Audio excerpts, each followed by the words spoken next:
suis Grégory d'Orange, avocat en droit pénal.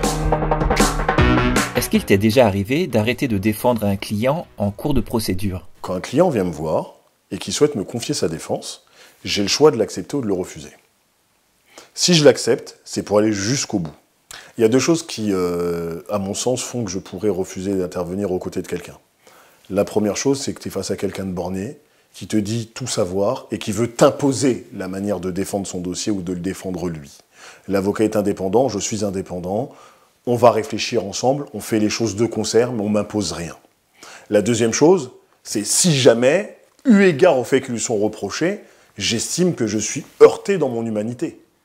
C'est-à-dire que défendre quelqu'un, il n'y a aucune difficulté. Mais encore une fois, il ne faut pas croire que l'avocat pénaliste, c'est un robot, c'est une machine. À un moment donné, il peut se dire, ce genre de comportement, moralement, c'est pas ce qui va me plaire, donc je ne vais pas pouvoir mettre tout en œuvre pour bien te défendre.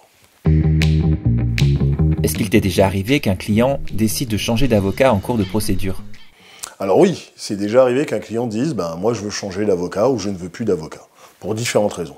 En cours de procédure, c'est quand même plutôt rare. Mais ça m'est déjà arrivé. Parce qu'un déménagement, parce qu'une philosophie différente, parce qu'il estime que l'herbe est plus verte ailleurs, à tort ou à raison.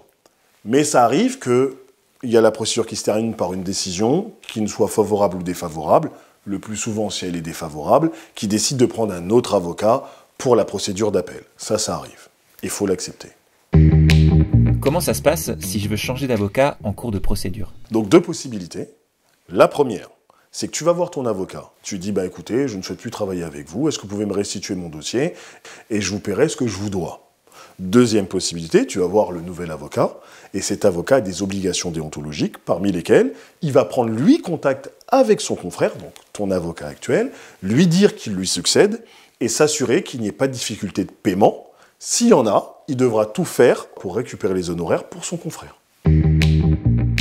Est-ce qu'un avocat commis d'office peut refuser de défendre la personne qui en fait la demande?